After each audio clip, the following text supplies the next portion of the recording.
Discover our collection of handcrafted candles. That's right, every product is thoughtfully created in small batches free from harmful toxins for mindful everyday indulgence. Our candles are hand-poured in coconut soy wax with natural wood wicks, offering a long-lasting burn and rich fragrances. Create a cozy, safe ambiance for your home with candles from Alley Rose Fragrances. First-time customers use the promo code InsideEdge20 to receive 20% off your order. AlleyRoseFragrances.com, proud sponsor of the Inside Edge Podcast Network.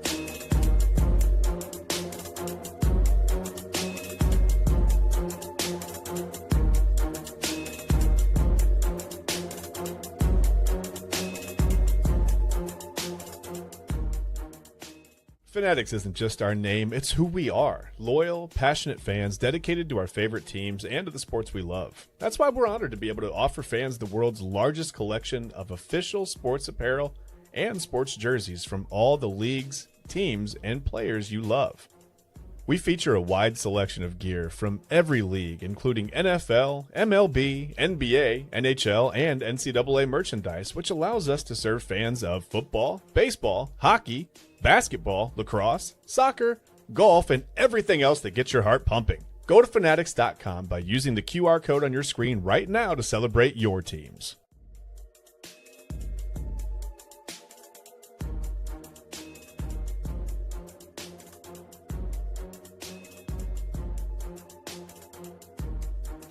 And with that, welcome on in, everybody, to another edition of Inside Edge Primetime and, of course, a Cavaliers post-game, Game 5, Inside Edge Primetime. We were on the edge of our seats. Oh, my goodness, I was worried about my buddy Kyle Cornell. Look, if you think he gets a little hot and unbothered from 5 to 6 on Unfiltered here weekdays on the Inside Edge Network, well, you never seen him during a Cavs Game 5. I talked to Kyle at halftime. Again, Kyle Cornell to my right, your right, Chad Bryan in the middle. I'm Eli Moon, and talked to Kyle at halftime, and it was just more so like, hey, check on your friends, right? We talk about that all the time here on the Inside Edge Network, and I want to check on my friend Kyle Cornell and make sure he was all right.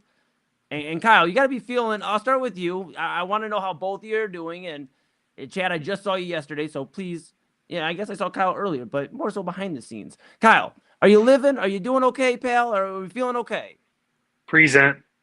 Okay. Yeah, I love it. Well, you know what, Kyle? I know we'll get some words out of you here about the Cavaliers. They do defeat the Pistons tonight in Game 5, 117-113, up 3-2, heading back to Cleveland, coming back home.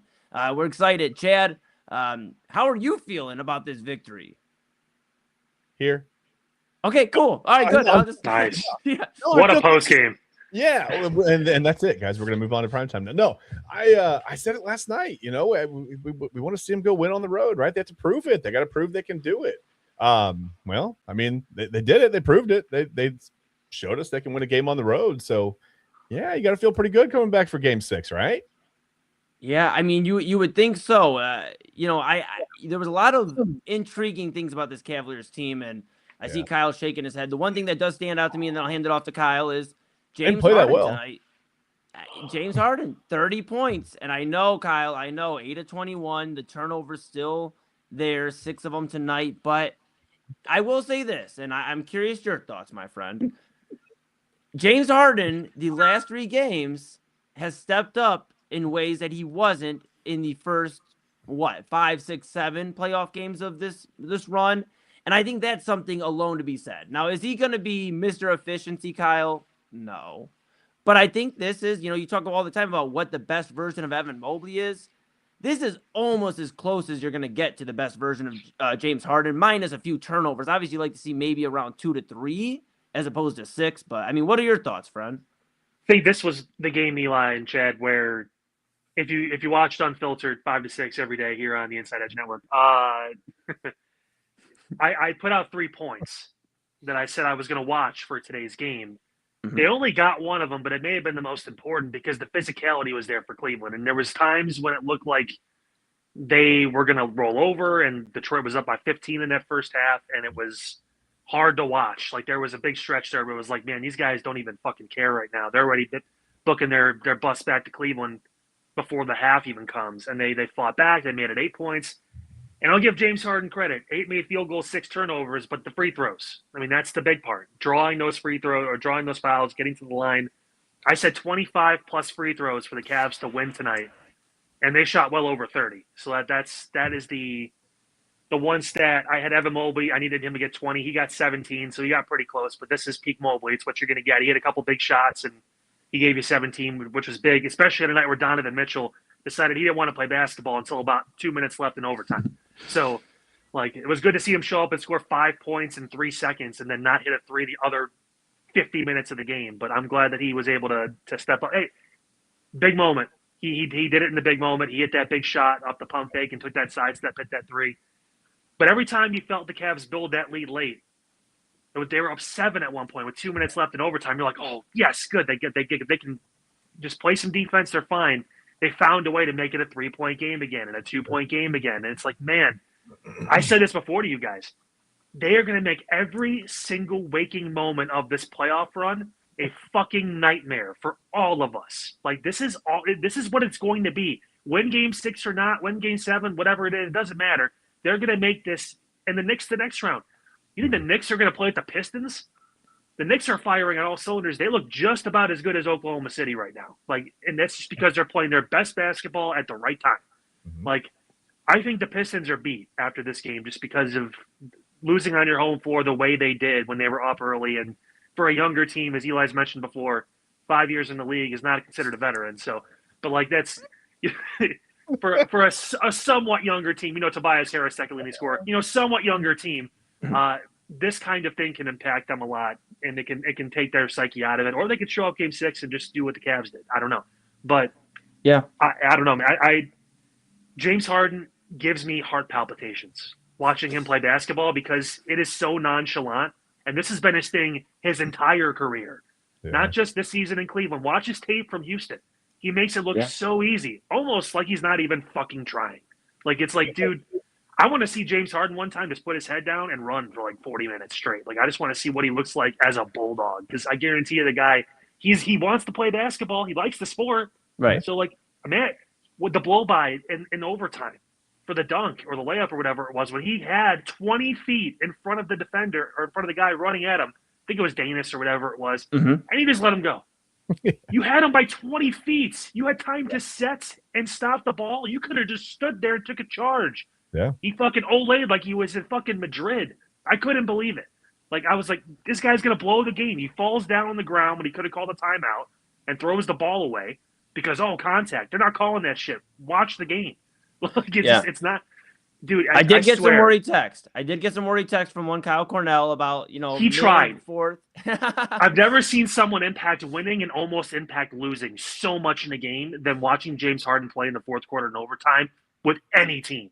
He can do one play where you're like, that was amazing. Like, that, what a shot, what a draw to foul, great contact, whatever. And then he'll do shit like that, and it's like, dude, you're begging it to be close. Like, you're just like begging it to be a 2-point game right now with how you're playing. Yeah. And they found a way to squeak it out, but it's really big, and it's big for them. They needed this road win. You mentioned it, Eli. Like, getting this big road win, their first of the postseason. Donovan Mitchell finally gets his 5th road win overall, I believe, when it comes to his playoff career with the Cavs. Yeah. 3rd leading scorer in playoff Cavs history, but only his 5th career road win on the playoffs. I mean, that's crazy to think about. Yeah. Hey, they got the job done. We're looking forward to game 6. Yeah, and Chad, Kyle brought up Evan Mobley. I think another big factor here is Jared Allen, the big man in the middle. Had a big game tonight, 16 points at 6 of 10 shooting, 10 rebounds, an assist, a steal, 2 blocks, and only turned the ball over once. If you're into plus minuses, in AA and I, we talk about if we are or not. It depends on the day, I suppose. But he was plus 14 tonight. Yeah. And, I mean, what do you make of Jared Allen? What do you make of this Cavs grit, Chad? That's what we've been asking for all season, and they got physical. We were talking, just with some of the colleagues here on the Inside Edge Network, some of my bros, here just about the grittiness, the heavyweight fight, it felt like at times here between these two teams, trying to get to their first Eastern Conference Finals for a lot of these guys. What did you make of Jared Allen? What did you make of this Cavs grit tonight, Chad? Well, first off, the last time I mentioned plus minus on the show, I got this reaction from Eli Moon. So now you're bringing up plus minus. I feel like that's unfair. Depends on the day. Tomorrow may not depends on the battery. That's fair. That's fair. It ends in Y. I'm in plus minuses. No, I thought Mobley was good. 19-8. That's what you get from Mobley. I mean, he's a 19-8 guy. He's never going to be the 25-10 guy you want him to be. Well, he might be every once in a while, but that's not Evan Mobley. He's not gonna develop into that first weapon, right? He's always going to be a third option. He did it. He did fine tonight. I thought Allen was better with the ball in his hands. Sometimes, do you have a question, Kyle? Or do you have to go to the bathroom? No, I just wanted to apologize to Evan Mobley. I said he had 17. He had 19. I missed the last 2 free throws because I thought it was over. So. Egregious error. You did not give him his extra 2 points, honestly. That's Anyway, proceed. I suddenly corrected you on air. That was the reason I did that. No. Perfect. I thought Allen was really good with the ball in his hands tonight. Sometimes he's just like Allen is the guy that, like James Harden worries you. Sometimes Jarrett Allen worries me when he has the ball in his hands. It's like I know he's gonna drop it, right? He's gonna forget that he's holding something. Sometimes he'll go to the rim and he's like, "Where I had something? What was it?" And it was the ball, and he'd forgotten it back at the free throw line. And that happens. But I thought he was stronger with the ball in his hands tonight. There was a low pass at one point from Harden, a little bounce pass into the lane, and Allen, I mean, for a 7-footer, man, leaned over, picked it up, got fouled, like. That was crazy. Yeah, that was Steph Curry. Such a nice play, and it's like he gives you these flashes of things that he's capable of, and Evan Mobley does the same. And you're like, man, if these 4 guys, Donovan Mitchell, James Harden, Evan Mobley, and Jared Allen ever turn it on together, the Cavs are going to win a game 156-91. Like it's going to happen at some point, right? Like it's got to happen, but we'll see. James Harden will find a way to make that like 136. Like, he'll have 29 turnovers that night. Yeah, it'll be. Yeah. He'll score 50 points, but he'll have 15 turnovers and only 3 made field goals. But he went 75 from the free throw line.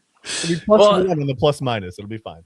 Yeah. And I know somewhere JB Bickerstaff is shaking his fist or smashing a desk or a table somewhere because the Pistons only 20 free throws tonight. They did go 18 of 20 from the free throw line, but 20 free throws. And I'm sure JB, the old Cavaliers coach, former Cavaliers coach, isn't going to be happy about in his mind, I'm sure a discrepancy, 38-20, but it just speaks volumes to how this Cavaliers team has adapted. They realize they are not going to be able to beat this Pistons team by just shooting on the perimeter, especially with the really good perimeter defense by Detroit. They're a hungry team. Kyle's mentioned that. Chad's mentioned that. We've all talked about it here on the network about how this Pistons team is very hungry and is going to play like their lives depend on it every play, and they're going to make you work for every basket. That's why they are, in my opinion, one of the better defenses in the league. That's JB Bickerstaff. That's his bread and butter, and they have made the Cavs work for it. But kudos to the Cavs. We are tough on them when they deserve it, and we're going to be a little nice to them tonight when they deserve it because they did show some grit. They did get physical. I mean, at points in time, Papa Moon and I were screaming. We thought we were going to get a noise complaint here in the city of Parma because he's screaming, I'm screaming, he's screaming, I'm screaming. We're both telling each other, calm down. We watched. Next thing you know, he has ice cream in his hands. We're like, what's going on? I was just going to say, no, I want ice cream. Yeah, something happened there. Yeah. Absolutely. Well, if you learn on Midnight Conversations, if you tell somebody to calm down, the key is they don't calm down. So I told Papa, you guys have the most ridiculous conversations on this show. So we're just chopping it up. But honestly, you would have thought the Cavs were down by 15-20 the way we were getting so mad about it. They were. Right, but the whole game, and they after that run though in the second half though, guys, where they cut it to 3, they made that. That's where I felt like there was new life, and they started getting more physical, and they were getting hacked, and that's where we're screaming over here because we can't believe some of the calls that weren't called. They go to the line 38 foul shots. I would almost think the referees missed an extra 8 to 10. I mean, there were some egregious calls. I'm not one to call the officials out, but the Cavaliers were getting hacked. They made the most out of it, however, and 38 free throws, you made the most of those, and they're coming back home with the win. That's the most important thing, right? Take it. They needed this. They needed this series. Toronto was obviously, I kind of likened Toronto to the Orlando series last year. Mm-hmm. This Detroit series, I think Indy last season, again, wrong team, wrong time. They were just playing the best basketball in the NBA, and they were one torn Achilles in Game 7 away from beating OKC last year. And then it's a whole new ballgame. But they needed this series against a really physical defensive team because as tough as Detroit is defensively, wait till you get either San Antonio or OKC in the finals if you get to that point. Detroit's not as physical unless Mitchell Robinson's playing, which he loves playing the Cavs. But, I mean, like, there's because he knows he can just bully the bigs down there. He just loves doing it. He's a double waiting to happen only against Cleveland. Everyone else, he's like, oh, you got like 4 points and 3 boards. Like, no, Cleveland, 15 and 15 every night. But like this kind of series toughens up Evan Mobley. It toughens up someone like Jared Allen, who you mentioned Eli before, talked about seeing ghosts and all of the concerns and the moment's bright and all that stuff. Well, yeah, there's nothing bigger than this right now because you have an even bigger scope on you because it's not Darius Garland dribbling the ball out every 20 seconds. It's James Harden, and it's a different kind of team that they've ever had before. So it's just New York will be interesting, but I think they could beat them. This series will get them ready for that one. That should be a fun series, but it should be one they can win. The series after, who wants to be left standing to see whoever wins that series between San Antonio and OKC? I don't want to see either one of those teams. I'm like, no. Yeah, I get where you're coming from, Kyle, but in the Cavaliers' minds and, what they're thinking, at least you hope what they're thinking is they got one more to take care of in Cleveland against Detroit. This Pistons team, though, yes, I agree with you. They're probably feeling defeated after this loss. I mean, on their home court, a chance to go up 3-2, knowing that the Cavaliers have trouble winning on the road. And now that the Cavaliers have proven they can win on the road and can really, end this series on Friday night. I mean, that's an exciting thing to think about.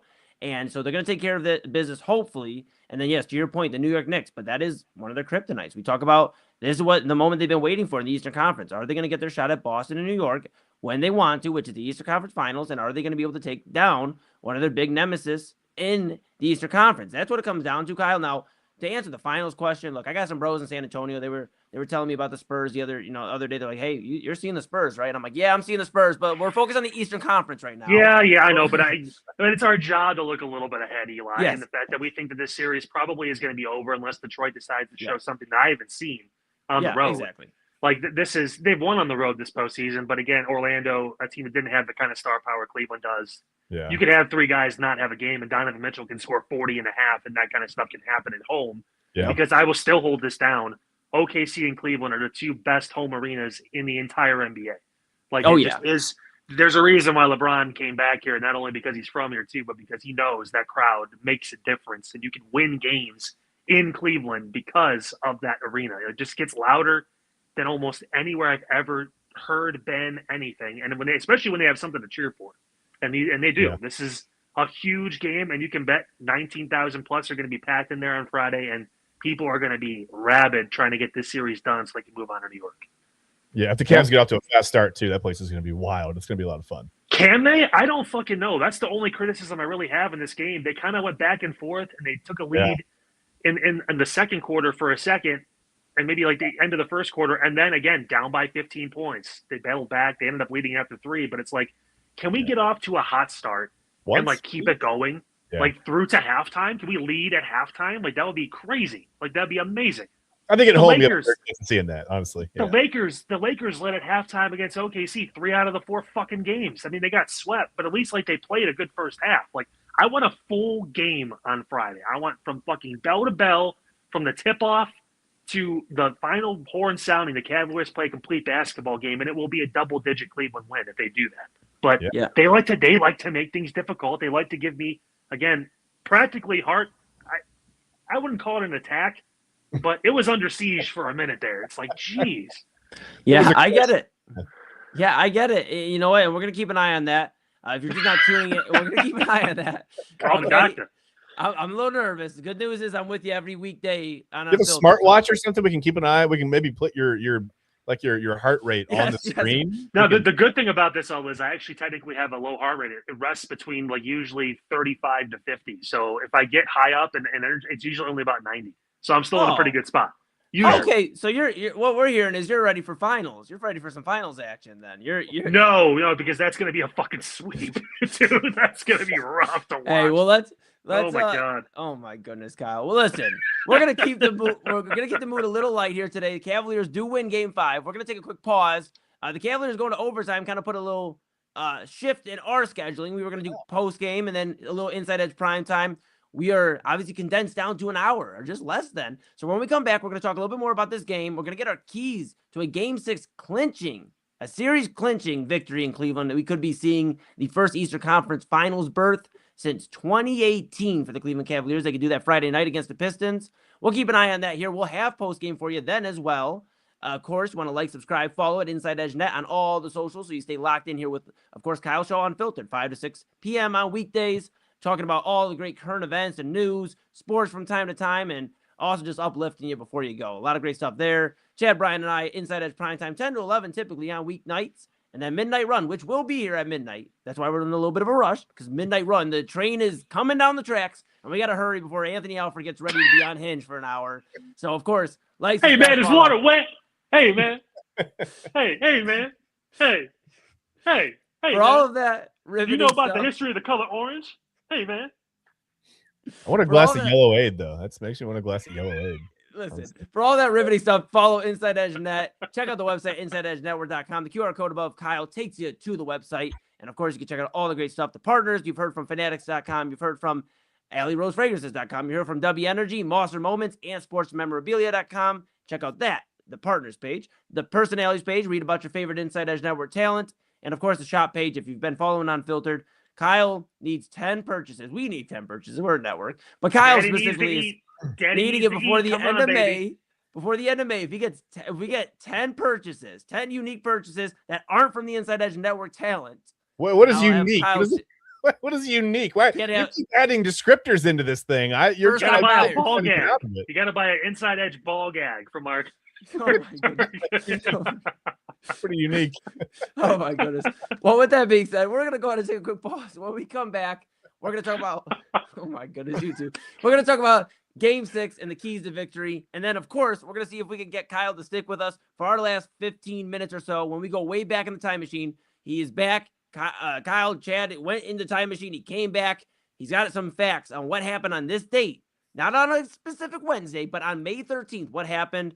I know you're excited to see what happened. I know everybody out there is excited, so we'll stay tuned for that. This is the Inside Edge Network, breaking down Cavs Game 5 postgame. They are winners tonight over the Pistons, 117-113. On to Game 6. Back after this. Clean energy, bold flavors, and no jitters. See why people won't shut up about Dubby. Clean energy, no jitters or crash. Whether you're starting your workday or getting ready to exercise, Dubby Energy helps you lock in and focus. With over 15 flavors to choose from, you can't miss. Order Dubby Energy right now by using the QR code on your screen and use the promo code InsideEdge10 to receive 10% off your order. Dubby Energy, your energy-focused sponsor of the Inside Edge Network, Cleveland's digital leader. Mosser Moments Photography is a husband and wife wedding photography team based in Cleveland, owned and operated by Inside Edge Network's very own Ryan Mosser and his wife, Hallie. For the past 10 years, they've captured more than 100 weddings across Northeast Ohio and beyond, always working together as a true two-person team. Their style centers on authentic, emotional storytelling, documenting the real moments between two people in love and creating images that feel natural, comfortable, and true to the couple. Rooted in Northern Ohio but inspired by their travels, Ryan and Hallie bring a warm, personal approach to every wedding day. Their work blends experience, consistency, and a genuine passion for helping couples relive their best day through timeless photography.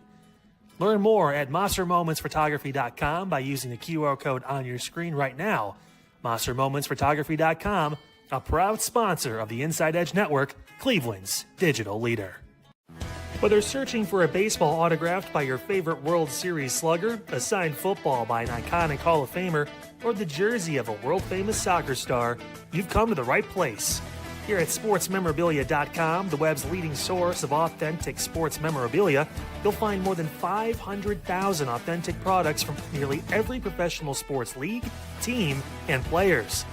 Not only will you find your next prized sports possession with ease thanks to superb customer service and tremendous site experience, you'll have the satisfaction and peace of mind that every product listed comes complete with a certificate of authenticity and is fully backed by the SportsMemorabilia.com lifetime authenticity guarantee. Go to SportsMemorabilia.com by using the QR code on your screen right now. SportsMemorabilia.com, a proud sponsor of the Inside Edge Podcast Network, Cleveland's digital leader. Midnight Run. You don't want to miss it coming up tonight. Hopefully we're celebrating a Cavs victory, but they're in Detroit. They're on the road. Cavaliers usually don't even win road games in Lakewood, Ohio. So we'll see what happens. But Eli and Omar joined me for the show, not just we had a big announcement at the beginning, but midnight conversations. We got into the water is wet conversation, but the one that really, really took a rabbit hole, Eli, is the colors.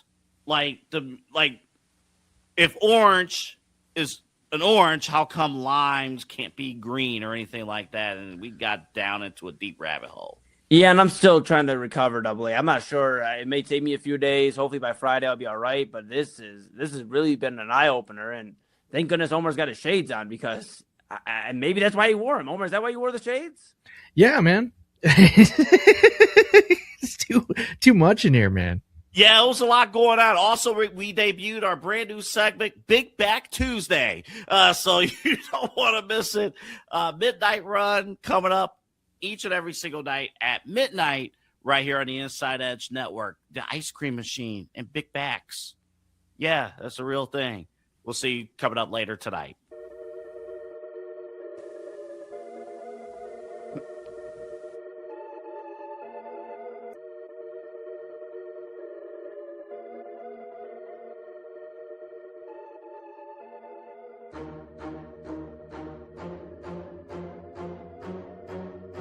How do we follow that?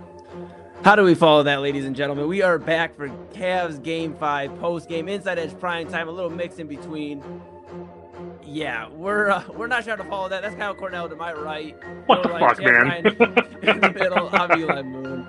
We're back. Cavs are winners, 117-113 over Pistons. They're up 3-2 in the series, but I think our faces are shocked at was it because of midnight conversations, fellas? Dude, what the fuck are you guys talking about? I thought I was a little unhinged, from 5 to 6. But so okay, are we only doing citrus fruits for the colors? Because between strawberries and certain apples, who takes red? Which fruit is a red?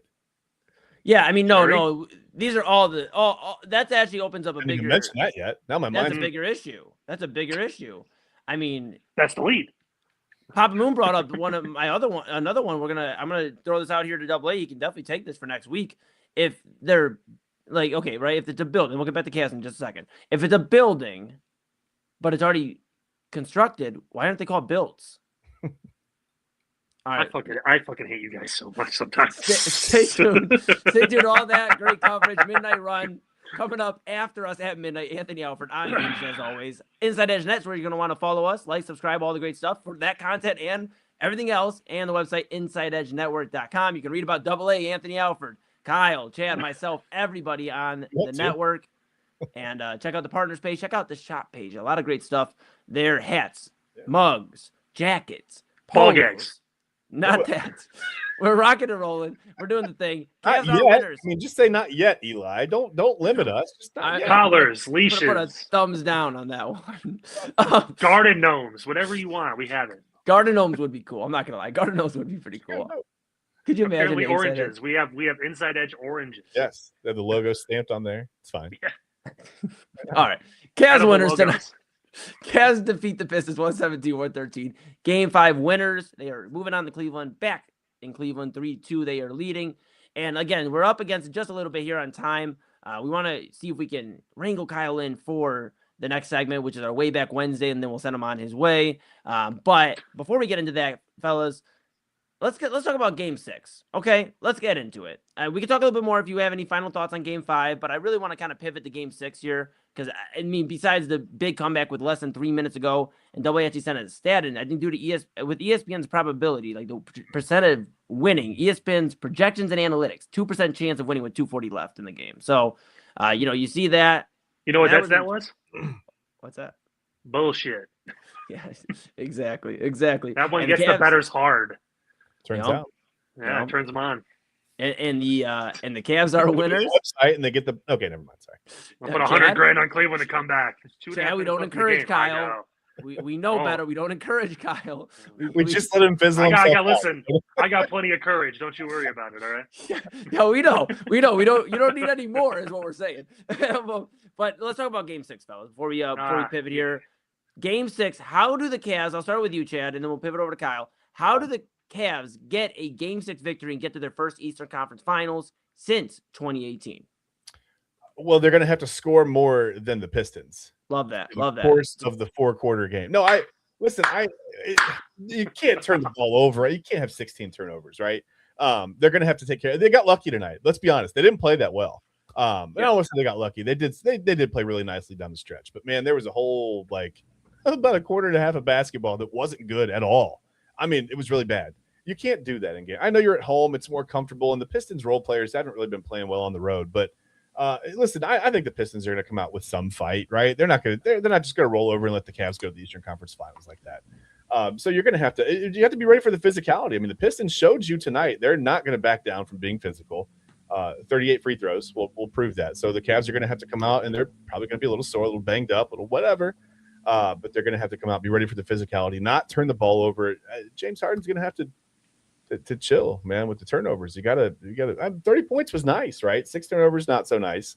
If he's going to turn the ball over 6 times, we'll definitely take the 30 points. That's fine. But again, need stuff out of Evan Mobley and need some acrobatics out of Jared Allen again, man. It's gonna be a full team effort. Yeah, no, absolutely. It is going to be a team effort. You mentioned the physicality. You mentioned the Cavs just needing to really get it done at home, where they've been good at home. They've been very lights out at home. And Kyle, that's got to make you feel a little encouraged. What would be your keys to a Game 6 victory for the Cavaliers here? First off, I want to give a lot of credit. We haven't talked about him at all during this postgame, but possibly one of the biggest signings Kobe Altman has ever made, Max fucking Strus. Yeah. That dude. Yeah. He's going to be possibly the best defender on the court for Cleveland in my bag, in my Rolodex. I didn't have that. And he hit 6 threes tonight. Such a huge thing. The biggest key of the game on Friday is Duncan Robinson playing. That's going to be my big key. He accounted for a third of their threes made in the series. It seemed like he was always hitting 5 to 6 big shots per game over the first 4 games and just making it difficult. He is going to be a huge factor if he goes. If he doesn't, I like the Cavs' chances. They don't have that kind of shooting when he's not on the floor. They tried to play Kevin Huerter tonight. That didn't work. He didn't do anything, which you kind of expected. He hasn't played, so he's been hurt. They're trying to get him back in to get something out of somebody. But, could not do it, could not replicate what Duncan Robinson did. It's ironic, too, that those 2 guys from that Miami Heat team that were considered they're just 3-point shooting off guys. They end up being 2 of the most important players in this series for their teams. They're not the piece, but they're one of the best others you can possibly have. And it's a drawing force for people. You heard people wanting to come to Cleveland. James Harden wanted to come to Cleveland. Max Strus, Sam Merrill, those guys are a big reason why. They just have the effort and the intensity. And that sequence with Strus, where you got that steal off of Cunningham, the little dish off to Donovan Mitchell, who got the layup in overtime. That was huge. Yeah. Such a huge spot. The big threes he was hitting in the fourth quarter to pull him back within 6. Mm-hmm. I think he's obviously, you want him to hit a couple shots, but Duncan Robinson's health is going to be the thing to watch over the next 2 days to see what goes on with him, because he's been automatic. I'm going to hit 5 threes if I'm healthy in the game. How are you going to respond? And if he doesn't play, I really like Cleveland's chances to win by double digits. If he does, we'll see. I still like the Cavs home court, but it's going to be a lot tougher. Yeah, it's going to be interesting, fellas. I guess my point to add is, for the Cavaliers as well, you want to keep your emotions in check. You want to be physical. You want to be gritty, yes. But this is a team, the Cavaliers, that are 1 game away from going to the Eastern Conference Finals. The last thing you need is Detroit pulling you out of your comfort zone. If you're up late, if Kyle's envisioning a double-digit win on Friday, which would be amazing, it means we don't have to sweat it out. But I don't want it to turn into where it's a big scuffle at the end. Now we're talking about a suspension for Game 1 or Game 2. Now you put yourself in a hole against the New York Knicks. So be physical. Take care of what you got to take care of, but keep your emotions in check too, and realize this is a Detroit team with nothing else to lose. They have their backs against the wall. They have to win 2 straight, and of course they can go to Game 7 at home, but they have to get there by winning in Cleveland. And I think that's a big thing too. They're gonna try to pull you out of your psyche, your mode early on, so that could disrupt this Cavs team too. Because when they get disrupted, they tend to play a lot faster than they typically do, and they try to we're going to speed up, and we're going to try to just outscore you, and that's never been the Cavaliers against a good defense. Step on their fucking throat, right, Chad? Playing faster against this Pistons team is going to be good, though. I think that's a good thing. It's this Pistons. You don't want to let this defense get set up and they lock down the paint. I mean, that's it. So Yeah. I don't Yeah. know. Another thing we didn't talk about real quick is just the amount of, I don't know if I want to say impact or damage that Jalen Tyson did in 3 minutes of basketball. Yeah, technical foul and no point. Like, dude, this is not as Yeah. serious. He just hasn't gotten a rhythm, and it's not his fault. He just fell out of the rotation because Strus is playing out of his mind. That's his role. That's Tyson's role. That's what it had been for most of the season because Strus was literally out, and now that Max is in rhythm, I mean, it's just tough. He'll have a place in the New York series if they get there. He'd have a place too in the finals if they get to that point. But right now, it's just they don't really need him yet, but they may in Game 6 if things are kind of a lull. You need a little bit of grittiness, a little bit of toughness. Put him in for 5 minutes. Let him get 2 fouls. Let him be aggressive. Let him piss off Detroit a little bit. I'm all for that. I want to step on their throat. I don't want them to even think they're going to be able to come back to Detroit unless they're having exit interviews when they enter the building. Like that's what I'm thinking if I'm the Cavs. We're not going back to Detroit. We're going to MSG for our next game after this one. Yeah. Yes. Yeah. That's what we hope here, and we'll keep an eye on it Friday night. Of course, we'll have the Cavaliers post-game coverage that'll be handled by Mike Check, Take 2, David Ruiz, and Autumn Chisholm.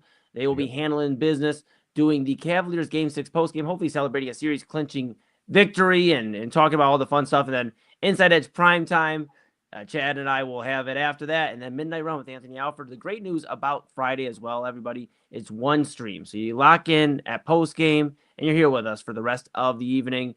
You always get ready for Friday and our Super Thursday. We'll talk about that next break and throughout the show. With Midnight Run coming up, we'll talk about Super Thursday. And what Super Thursday is, very synopsis-wise here for a moment, is over 9 hours of consecutive coverage for the Inside Edge Network. It all starts with Unfiltered with Kyle Cornell over there on the right, and it ends with Kyle Cornell and Double A Anthony Alford with Side Hustle Wrestling Podcast airing at 1 a.m. Very special edition. Of course, in between there, a ton of stuff. I might as well just get into it now. Commissioner's Couch, Voice of the Land, Inside Edge Primetime, and then, of course, before Primetime, you have the Inside Edge NFL schedule release show. Very exciting stuff. Chad and I, TK, and Omar Clausel will be rocking out and doing the thing. Make sure you follow Inside Edge Net. Again, check out the website, InsideEdgeNetwork.com. We were able to keep Kyle here long enough and keep him distracted enough. We're going to go to break. When we come back in just a moment, we're going to go way back and come all the way forward. May 13th, what happened? Chad has the answers. We'll find out here on the Inside Edge Network right after this. Don't go anywhere.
Hey guys, Kyle here from Unfiltered. What a show today. We had a great breakdown of this $1.2 billion in extra tax money that Ohio has, what they're going to do, what they're not going to do with it. We broke that obviously all the way down. Then talked about that study involving nurses. 69% have dealt with some sort of workplace violence in the past year. Crazy number to think about. Tomorrow's show, going to have Jake Underwood on at 5:30 talking some news here in Northeast Ohio. And did the Cavs get it done? Did I get it all out in the postgame? We'll find out on Unfiltered on your Thursday at 5 o'clock right here on the Inside Edge Network.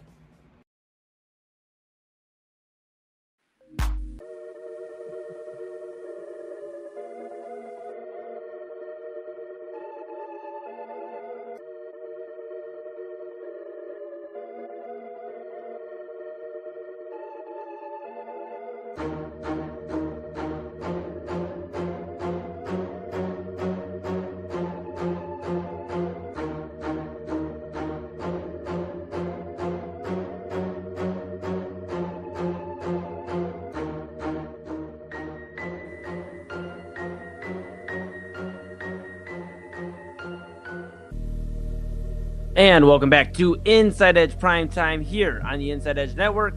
Just finished up some Cavs Game 5 postgame. They're winners over the Detroit Pistons, 117-113. They're up 3-2 and head back to Cleveland. They return home to try to move to their first Eastern Conference Finals berth since 2018. But before we get out of here, we have some unfinished business to take care of. Oh my goodness, I'm all scrambled. I'm over to the middle.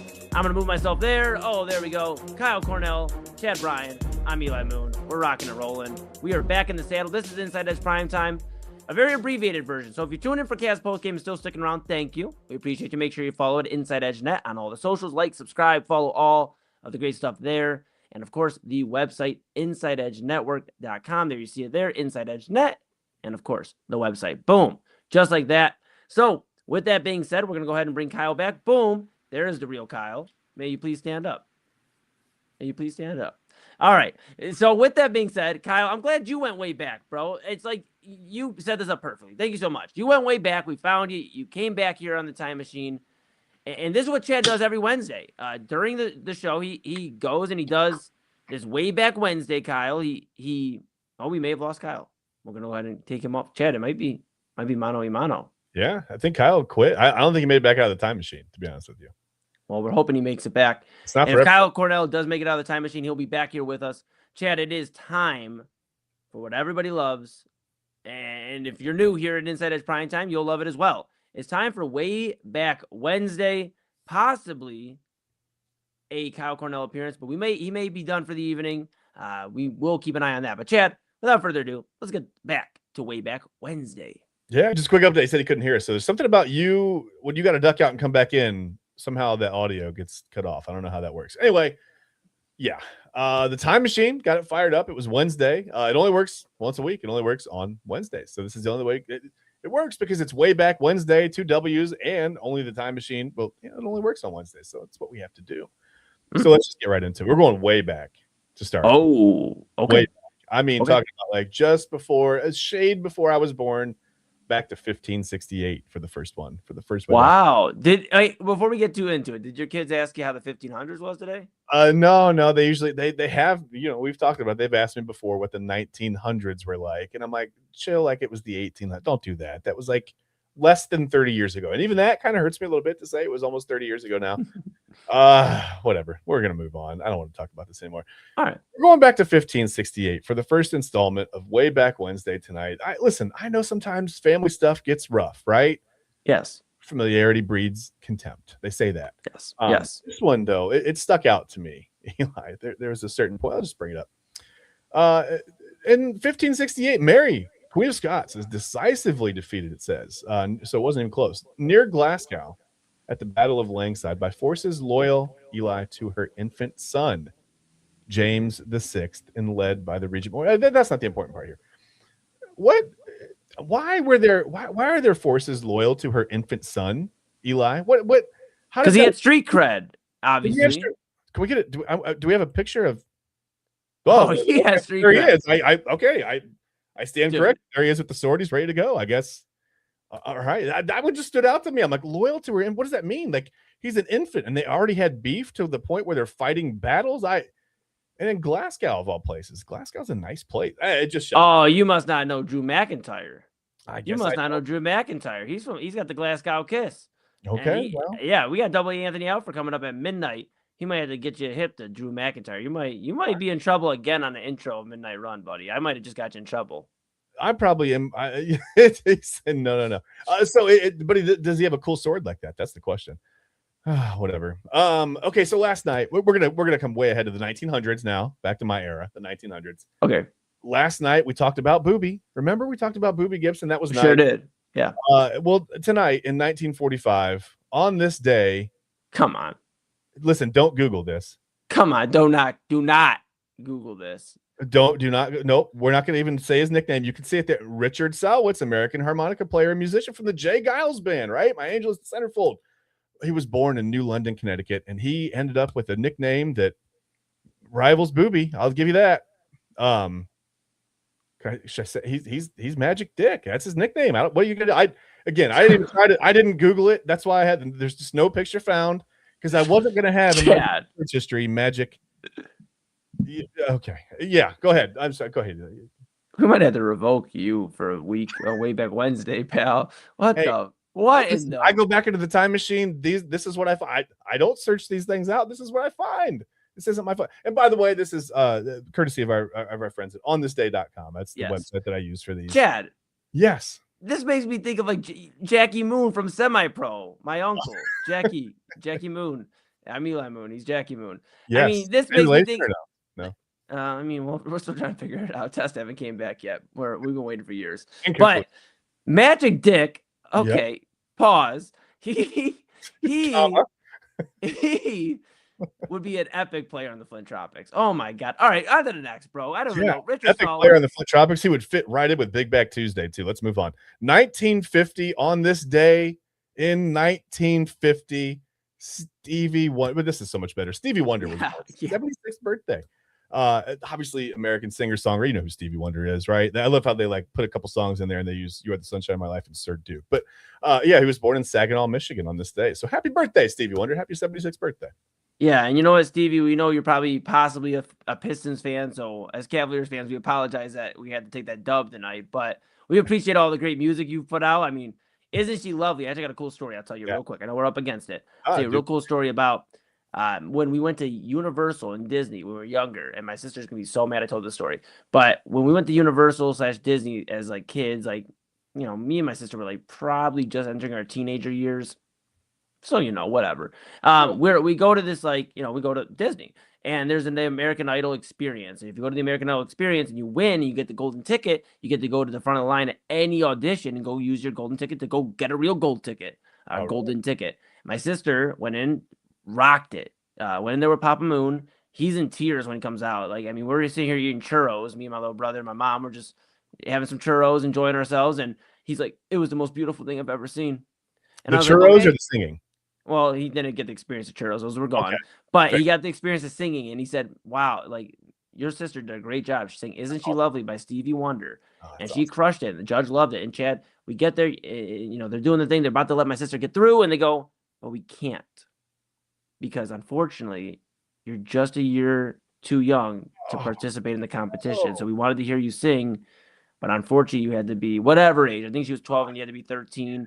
Her heart was not broken. She just wanted to get lunch for the day because Papa Moon kind of dragged her into this because she can sing and she didn't want to sing. And Papa Moon was more so heartbroken. But the stories there's a few things I learned out of all this. Then we'll get to the next one. One, I need to get my sister on a track, even if it's in studio. That needs to happen because she's so talented. Two, make sure you save churros for your pops next time you're at Disney because he's going to want one to drown his sorrows of that. And three, Stevie Wonder is a legend. He's a legend, man. I mean, isn't she lovely? You Are the Sunshine of My Life. I mean, Sir Duke. I mean, Part-Time Lovers. Man. I mean, oh my goodness. I mean, the list literally goes on and on. You could go on for yes. Unreal. Yes. It's hard to even follow that. But you know, we're gonna try. So we're gonna go to 1961 because on this day, another legend in his own way was born. Dennis Rodman, you know, a player that I think that the Cavs could use a guy like Dennis Rodman, right? Just that lightning rod, the kind of the pot stirrer. Obviously great defender, great rebounder. We don't have to mention that. But yeah, Rodman was that guy that kind of took the heat off of those Bulls teams when he joined there. He was really good in Detroit as well. But yeah, I think the Cavs could use a player like this, right? Anyway, he was born in Trenton, New Jersey on this date, 1961. And that's amazing. And, the Worm, Dennis Rodman, I mean, his numbers up in the rafters in Detroit. We've had discussions on this show about if his numbers should go up in Chicago. And, that's a discussion that'll probably continue on for a long time. I mean, because of his contributions. I get he wasn't there a long time, and we've discussed that. And, Double A's brought up his points as well, and they're all fair points. Yeah. You can't erase the fact that he was there for that second run of those 6 titles, and he was there really locking it down, being that enforcer that you wish the Cavaliers had. And they're doing that with Dennis Rodman did that. He's already done that. I'm saying they're doing that with Dennis Rodman. No, they've done that. He did that already. And it's just so cool, man. He's one of my favorite players of all time. I actually got a super cool hoodie, Dennis Rodman inspired, red and white like the Bulls. I mean, it's pretty sick, Chad. Not the flex real quick, but I had to flex real quick. No, yeah, you got to flex. Every once in a while, you got to flex, man. That's what you got to do. Because we're up against it, I've got a couple left. I'm going to pick one. We're going to go, how about on this day in 1992? You remember there's a building downtown. Okay. On the corner of a couple of famous streets. I think you've heard some people talk about it a little bit, but check this out. The concrete foundation for the ballpark, it's now Progressive Field, but Jacobs Field was poured on this day in 1992. Wow. You're a couple of days away from opening the brand new stadium, and you know what happened after that. I'm actually going to segue into the other one because on this day in 1994, they began an 18-game home winning streak at the brand new stadium, and it was just on and rocking from there on, man. It was a really fun place to watch a game, and I just what a cool beginning for a stadium, man. I mean, I don't think that anybody's really opened a stadium better than obviously the Indians at the time opened Jacobs Field. What a lot of fun. All the consecutive sellouts. What a cool place, man. Absolutely, Chad. And my final thoughts is I've had a lot of stories for all of these, which is awesome. Papa Moon actually was at the first ever game played at Jacobs Was Field. my wife. So was my wife. Yeah. Look at that, man. Look at that. And now look at us. We do now we do a show together. It's amazing. Oh my goodness. It's like the Kevin Bacon thing. I'm pretty sure it's like that. Look at us now. Look at us. Who would have thought? All right, here we are, Chad. Bacon. I don't know. Bacon sounds good. What? Bacon And wrap burros. I'm in. Did you find anything else, or is that going to conclude? I'm sorry. I could take that down. Yeah, that's Wayback Wednesday. And that was another edition of Wayback Wednesday. Sorry. I love it. Hey, we're up against it. You know what happens when we're in here at midnight. I've went over it. Things get wonky. Sometimes we don't even get to stay on the screen. We stayed on the screen this time. Yes, really? Probably. Whoa. Yup. We sure did. About quite some time ago. We were rocking and rolling, Chad and yes. I think, we'll conclude with our final thoughts. Chad, do you have any final thoughts for the people before we get Double A in here? He is literally knocking at the door. We have to hurry. We got to let him in. He is the program director, even though he's still the program director. I know Cavs. They didn't prove me wrong. They just proved their merit. I said all along, I wanted to see him win a road game. I didn't say they couldn't. I just wanted to see it happen with my own eyes before I felt better about it. Right. And I think I feel better about the fact that they didn't play that well tonight, right? For most of the game, they were okay.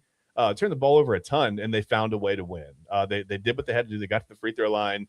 They used the Pistons' defensive strategy, which was working really well. Almost to the Palace of Auburn Hills again. At Detroit, right, was working really well. And on the road for the Cavs were unable to do anything, but they used it against them tonight, and they found a way to win that game. So, absolutely. I'm looking forward to Game 6 as well. Another thing I'm looking forward to is the most unhinged behavior you'll hear at midnight. You'll hear it. It goes on, and sometimes like the song and on, but it goes on and it gets unhinged. And I love every second of it. Every weeknight, midnight to 1 a.m. We aren't allowed to do certain introductions because we'll get sued. But I'm going to do my own here. We're going to warm it up. I hear the coffee machine brewing. The Keurig is going. I think Creamer is being shaken. Wait, if late night coffee's not your thing, Eli, pour yourself a glass of Yellow Aid and sit back. And I mean, it's almost time. Ladies and gentlemen, everybody around the world, I had to shorten that so we do not run into any copyright. It is such an exciting time. I bring to you this evening the man of many talents, the program director of the InsideEdge Network. I bring to you the host of the main event, the voice of most of the Inside Edge Network when they aren't on the screen, and of course, a great coffee lover. And with all that being said, the host of Midnight Run here on the Inside Edge Network, it is yours truly, Anthony Alford, here back with you after station identification. We'll see you tomorrow, back with Midnight Run after this. Thought we were getting them right now.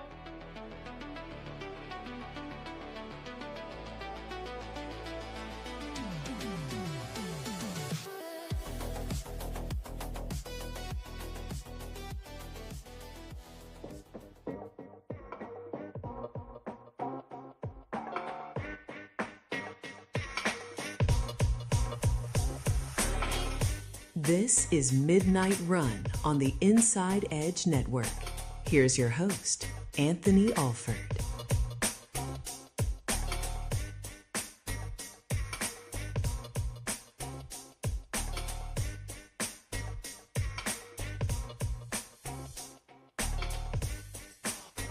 Mic check, mic check, mic check. Okay, we're on live. We're ready to go. It is 12:04 here on this winning championship, winning playoff. Yes, Chad, you can leave. Winning playoff day, Game 5. Cavaliers take this one. We are so glad to be here with you on a day where, let's be real, the Cavs had no business winning tonight. They had no business. All right, a couple of housekeeping things. Because we're on one stream, some of this is going to have to be handled on air. So Eli's off screen, but I got to tell Eli something real quick. This is just housekeeping stuff.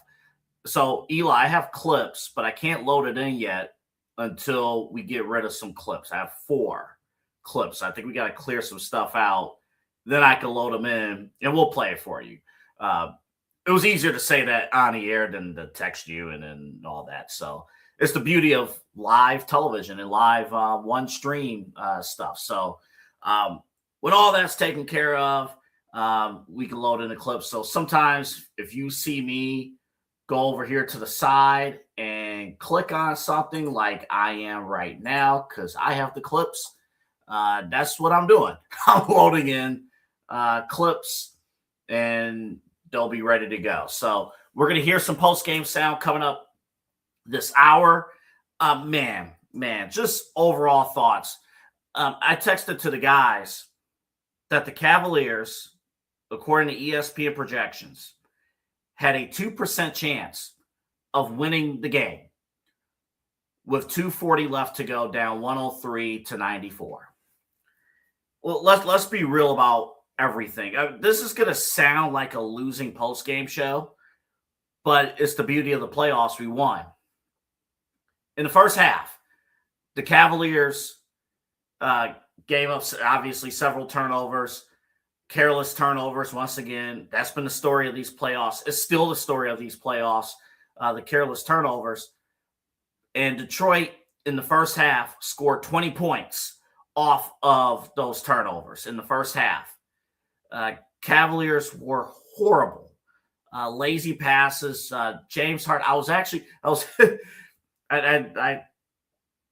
I tweeted or put a Facebook status out. I'm like, trash turnovers once again by James Harden in the first half. Once again, trash turnovers. It's just trash turnovers across the board because it's not all James Harden. There are issues with spacing.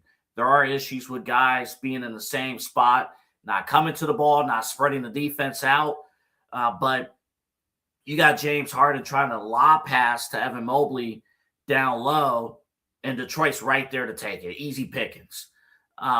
So that first half went about as horribly as it can possibly go. And yet, let me see if I can load in all 3 of these clips at the same time. I should be able to. Oh, hell yes. As bad as it was, the Cavaliers shot 50% from the field in the first half. I mean, I said this at halftime, and I felt this way. I still feel this way at that time. The way that game was going, the Cavaliers should have been down by 30 going into halftime. and they were only down by what 7, 8 points at the half.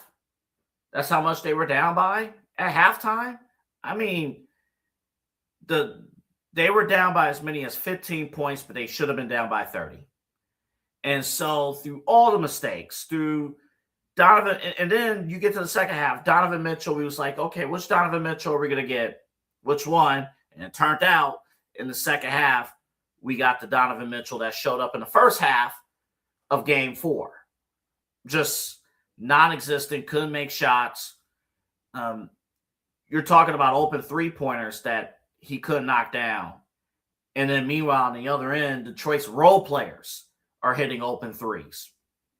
So, yeah, when it was 103-94, it's like it's the same old story, same old song and dance. We're cooked. Like, this is it.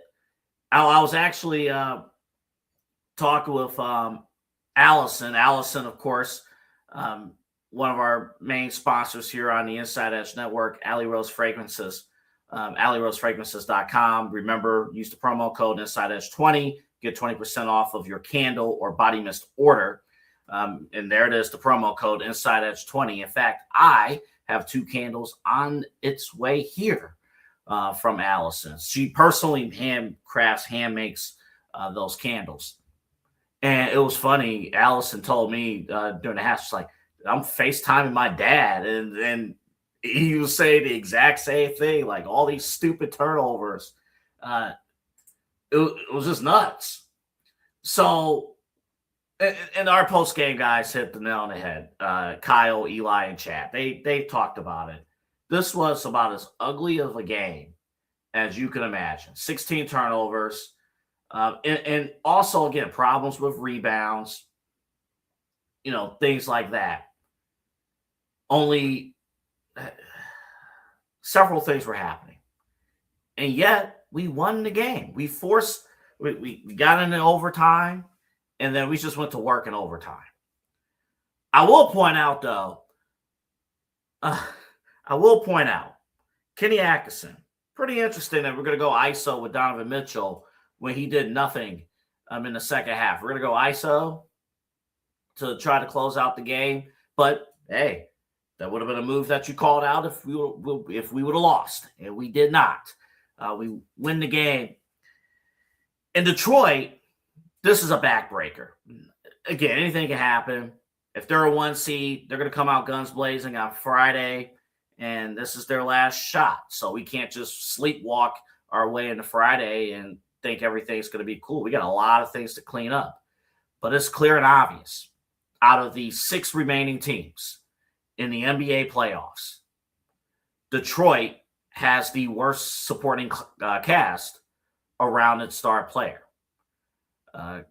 When the Cavaliers decided and made a defensive adjustment with about 3 minutes left in regulation to trap Cade Cunningham, things got bad for the Pistons. Now, of course, yes, Duncan Robinson was not in the lineup. A couple other critical players were not in the lineup. So what? Well, I'm not here to be like, oh, we got to take moral, we got to win things the right way. F that. Whoever's on the floor, that's who's available. That's who we need to beat, and we beat them. So anybody who's crying wolf like, oh, we need to beat their full lineup, shut the hell up. We won the game, and that's what matters. But there are a ton of things that need to be cleaned up. I do have some, in hockey, they do the 3 stars at the end of hockey games. I do have some stars. I don't know which order, but I do have some stars to give out. We're not in this basketball game at all without Max Strus. We're not in this game at all without Max Strus. Coming off the bench, of course, 20 points, 6 of 8 from the field, 6 of 8 from downtown, 6 critical 3-pointers, critical defensive plays. How about these last 2 games? The end of game 4. Near the end of game 4, gets a critical steal off of an inbounds pass. And then here tonight, critical offensive rebounds. I mean, Max Strus, 8 rebounds, cleaning up our mess after bad possessions by us. Whether it was Donovan Mitchell losing the basketball, whether it was James Harden losing the ball, or Evan Mobley losing the ball, Max Strus did a lot of cleanup for us and cleaned up a ton of our mess. And if Max Strus was not on the floor tonight, we lose Game 5. End of story. We lose Game 5 without Max Strus. He needed to be out on the floor, coming off the bench, 36 minutes, 20 points. We needed Max Strus. Absolutely. James Harden is the most frustrating player in the NBA. He's the most I saw the pain on Kyle Cornell's face. I felt it when I was watching on my couch. The most frustrating player in basketball, James Harden. But without James Harden, we're also not in this ball game because Donovan Mitchell faded into the background. We got to have a real discussion about Donovan Mitchell, but he faded into the background. James Harden, 30 points, 8 of 21, 11 of 14 from the free throw line, although he missed some. But, hey, James Harden, you see this in street ball. If you play, you know you're about to miss a free throw, call ball. And he knew he was going to miss that free throw near the end, got right to it, got the critical offensive rebound, and essentially that sealed the game.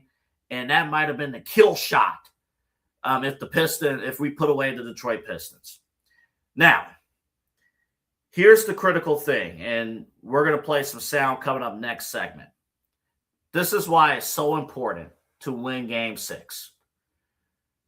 Obviously, you win Game 6, you move on to the next round. I love Chad's key to victory for Game 6. All you got to do is score more points than Detroit. If you do that, you might win Game 6. No. No. This is why it's important. Look at the schedule. Sunday, the Cavaliers are playing no matter what on Sunday afternoon. And myself, Eli, and Rob Rizicki will be on Sunday right after the Cavs no matter what. It'll either be Game 7 of Cavs-Pistons or Game 1 of the Eastern Conference Finals between the Cavaliers and the New York Knicks. And this is why it's important.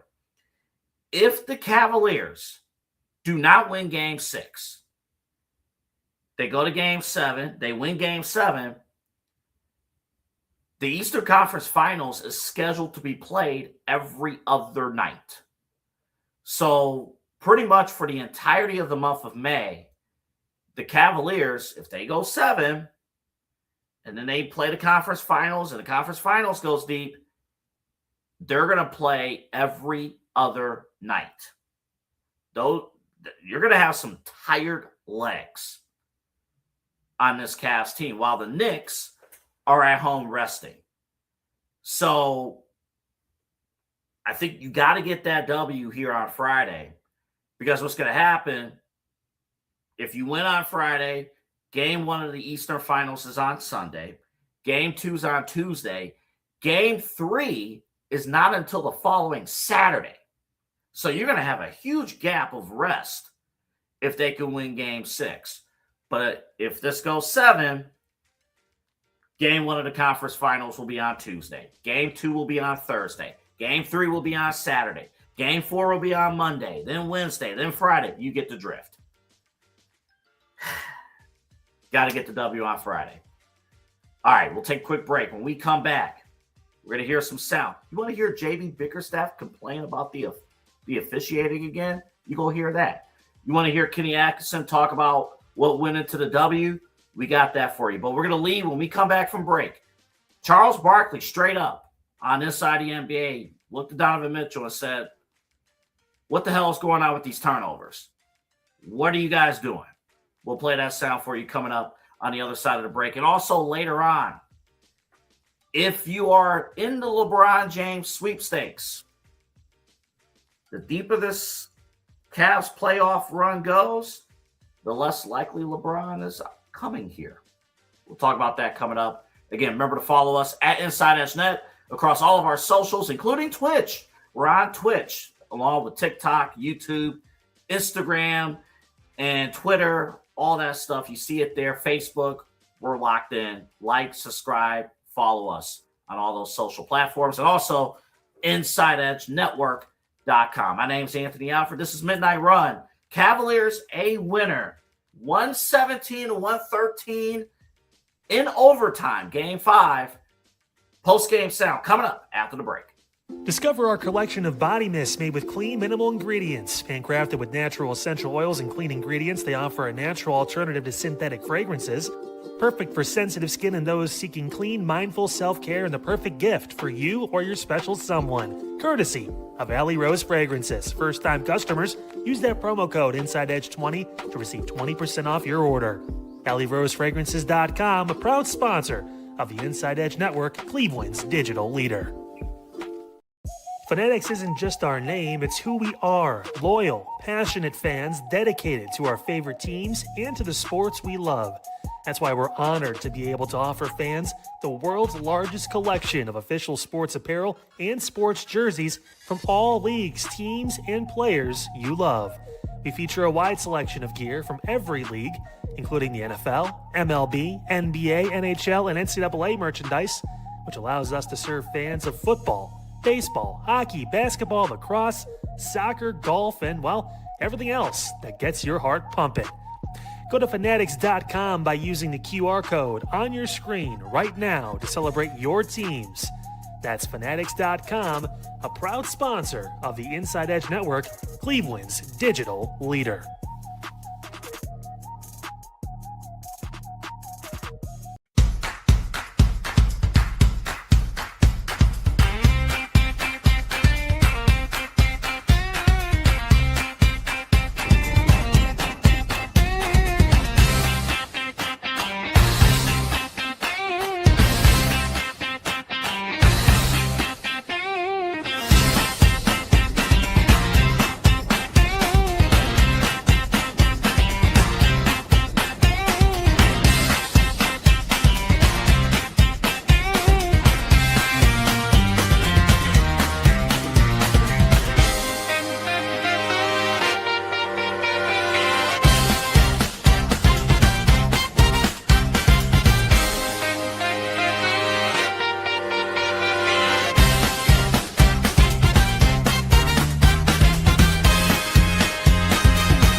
This is Midnight Run on the Inside Edge Network. Here's your host, Anthony Alford.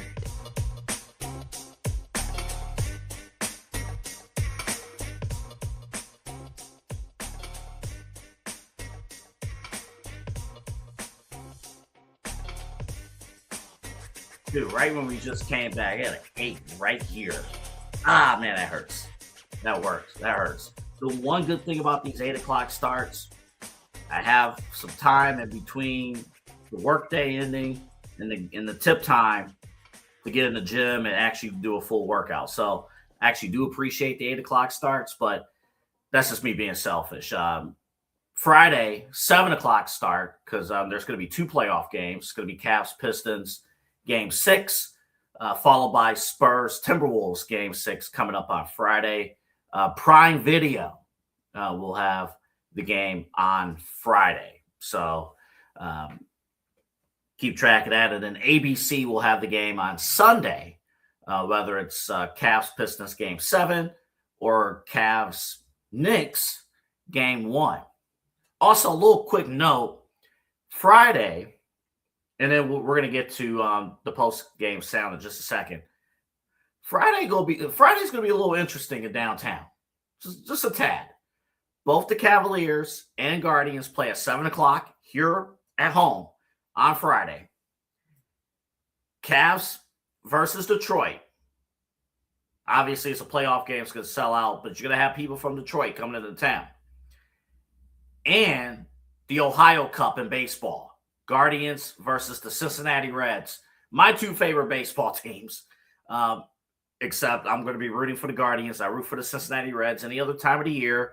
That's my second team. But that is also on Friday. So my advice, if you are traveling to downtown, if you don't know about the rapid system, learn it. If you don't know about public transportation through the bus, learn it. I'm telling you right now, that this is not a plug for this. The RTA does not sponsor the Inside Edge Network. I'm just saying as a favor to you guys, the viewers, I believe you can still get an all-day pass for $5. I'd rather spend $5 and have to be at a bus stop to get to downtown Cleveland than spend $100 to park. But that's what's about to happen on Friday, or spend $70. I have no clue how much Uber is going to cost on Friday going into town and especially leaving town on Friday. So my advice, if you are near a bus stop, if you're near a Rapid, the red line, the blue line, the water, whatever line, get on there on Friday. Downtown, it's going to be amazing. I have not checked the weather forecast for Friday, but I mean, who knows? But it looks pretty good. So Friday's going to be a great time. I cannot wait. But we are reacting to tonight's victory. Cavaliers, a winner in overtime, 117-113 against the Detroit Pistons in overtime. One key factor before we get to the sound, how do you overcome an 11-point deficit with, 2 minutes and 43 seconds left in the ball game in regulation? You make your free throws. Cavaliers, 38 trips to the line, 31-38. They shot 82% from the free throw line, and they got to the line 38 times. So you make your free throws, you find yourself right back into the ball game. You give yourself a chance, you give yourself an opportunity. And it's amazing that the Cavaliers, all series long, they've been getting out rebound, giving up offensive rebound. But yet it was us. It was James Harden and others at the end of the game. We were the ones getting critical offensive rebounds, and that was huge.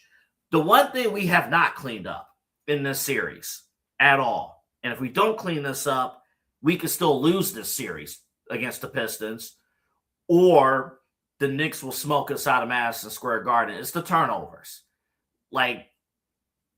We are so talented as a team. This team is loaded with veterans. I heard Charles Barkley and the TNT guys mention at halftime, It would be one thing if we had a young roster who didn't know any better, kids that, holy crap, we're turning the ball over. It would almost remind me of a series that happened 20 years ago when the Cavaliers and Pistons faced off. I'm not talking about the 07 series. I'm talking about the 2006 series between these two teams when Detroit smoked the Cleveland Cavaliers in the first two games due to talent and due to inexperience. And Cleveland looked like they did not, with LeBron, did not look like they belonged on the floor. And then the Cavaliers recovered, forced the game 7 in that series. This is a team full of veterans. Donovan Mitchell, James Harden. James Harden has played in more playoff games without a championship than anybody else, other than Karl Malone. Like, he's second all time with that. And, Evan Mobley, all defensive player. Jared Allen, like, you got to line up with these guys. And we just keep turning the ball over. So let's play it for you here. Charles Barkley went straight to the source, courtesy of TNT or ESPN and ESPN. And asked Donovan Mitchell the question that needed to be asked. Now, you and James are the leader of this team, and Coach Atkinson. Do you guys ever talk about y'all turnovers, man? We do. We definitely do. I think the biggest thing, and a lot of it, honestly, is when you add, and I'm not making excuses. We got to be better. I'm going to start off right there. But a lot of it, too, is when you have a guy, you bring in new guys, and a guy like James, you got to figure out positioning. And some of it is on him, some of it's on me, too. Like, what I'm saying? So I don't want to take away from that, but just figure out where we are. So it's just as much as the ball handler as it is guy spacing. For example, game 2, he had a crucial turnover late, but that's because I wasn't standing in the corner. You get what I'm saying? So, like, making it easy for each other, but then also the guys on the ball got to make the right play.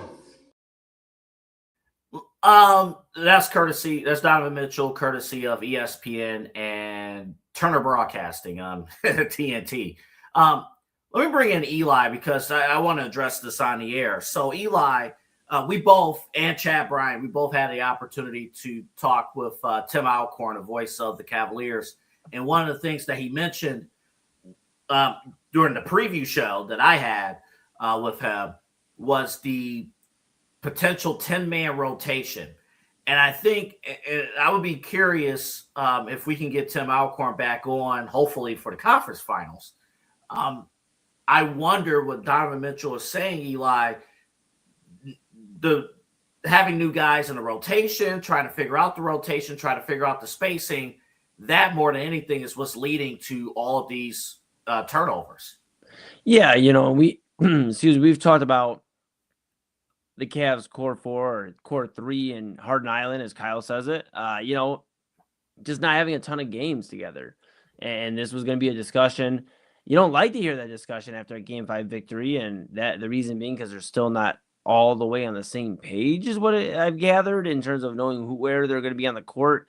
I guess that comes with acquiring a guy in mid-February and hoping to make it to the middle end of June with a Larry O'Brien trophy. But yeah, it seems to be that there is the new additions, not only Harden, but also Dennis Schroeder, Keon Ellis, who we haven't seen a ton of Keon Ellis this playoff run.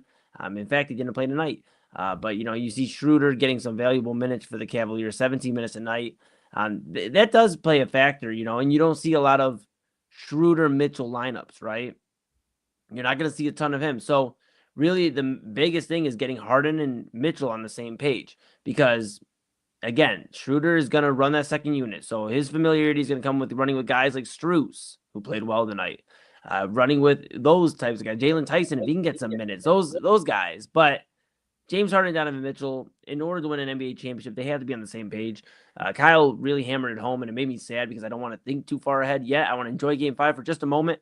But, you think about it, New York Knicks are not going to – they're going to eat us alive. They're going to eat us alive if we turn the ball over as many times as we've done in this playoff, not only series, but this run so far. They are going to eat us alive. And then if you can get past the Knicks, OKC, San Antonio, whoever will eat us alive. And that's the reality of the situation, AA. They got to clean it up now. They have to get ready for what is to come, which is going to be another defensive test in New York that is very rough and tough. Mike Brown over there leading the New York Knickerbockers to potentially their first NBA Finals. The Cavs are going to try to thwart that, but it's going to come by good defense, knowing where you're at on the court, and limiting the turnovers, because the remaining teams have got here because they play both sides of the ball. So the Cavaliers can continue to try to outscore their opponents, but as they're learning in this Detroit series, they have to play some defense, and they have to limit the turnovers. Remember, 7 regular season games. The core 4. This core 4 only played 7 regular season games coming into these playoffs. I think that, to your point, Eli, I think that has a lot to do because all turnovers are bad. Like, none of these are good turnovers. Like, I became more gray as the game went on tonight. Like, none of these are good turnovers. But you're starting to realize it's not just turnovers due to – it looks like it's bad effort, but it's not bad effort. A lot of these turnovers flat out is just because, guys don't know where they're supposed to be on the floor. Yeah. And on top of that, Eli, you're going to, series by series, game by game adjustment. I heard Kyle talk about Tyson. Like, this is not his series. And he got into the game, got texted. Basically, it wasn't happening. So you got all that. And I think that's a lot of with the turnovers, Eli. Guys steal, not really knowing where they need to be on the floor, depending on who's hot at this point. Yeah, and I'll hand it back to you here in a second. My final thought is, you even see that with Evan Mobley, a guy like Evan Mobley, who's confused if he needs to roll to the corner, if he needs to go to the basket, if he needs to come out and set the pick. There's just a lot of miscommunication, and a lot of these games would turn into, maybe we wouldn't even be talking about a 6-game series. Maybe that's a little, maybe it was a little arrogant of me, and I try not to be arrogant, but maybe we wouldn't be looking at a 6-game series if the Cavaliers just knew how to keep on to the basketball. Those games in Detroit yesterday were 10-point losses, but they were 10-point losses because the Cavaliers turned the ball over a plethora of times, a egregious amount of times. And if they just limit that in one game, maybe this was the clincher tonight. But it's not. We have Game 6 Friday. We'll have it here on the InsideEdge Network. You wonder, can they get this in order before, if they're able to win Game 6 in Cleveland, here in Cleveland, Friday, can they get this in order against a New York Knicks team that, yes, they've made additions. I know they traded the farm for Mikal Bridges, but they are ready. They have a team that has been through, battle-tested. A majority of that team has been through the wars of the playoffs together, and they're waiting. They're absolutely waiting to be able to capitalize off the turnovers because New York doesn't play fast basketball. So all you're going to do if you're the Cavaliers, looking ahead here, and I don't like to do that, but if you look ahead, a potential Cavs-Knicks postseason or playoff series is going to be half-court basketball.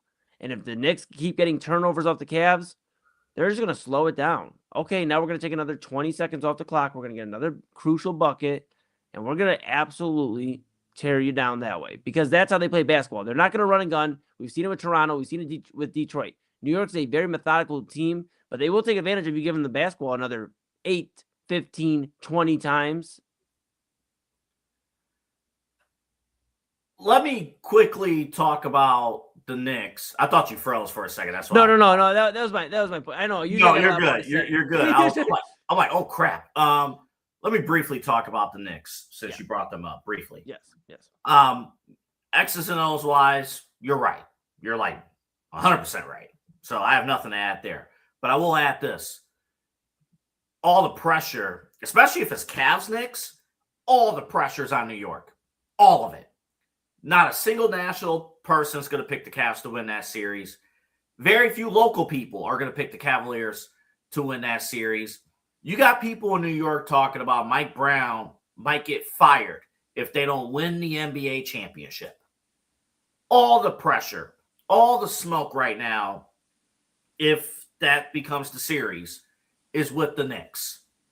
The Knicks will feel, and remember again, the Knicks were in this spot in the conference finals a year ago, and they couldn't get past the Pacers. All the pressure is on the Knicks. The amount of pressure New York City is going to put on that team, and national media is going to put on that team, of you better sweep these Cavs, or at worst beat them in 5. Because if this series goes deep,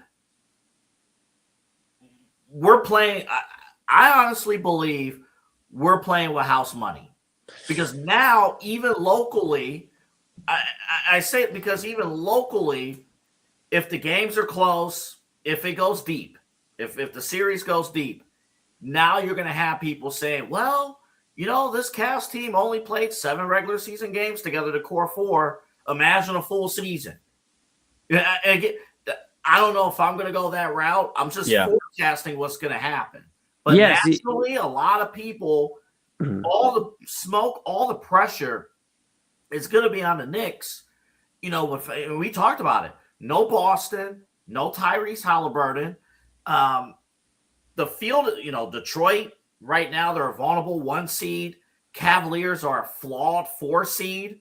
I mean, this is the Knicks, in a lot of people's eyes, should be sleepwalking to the NBA Finals.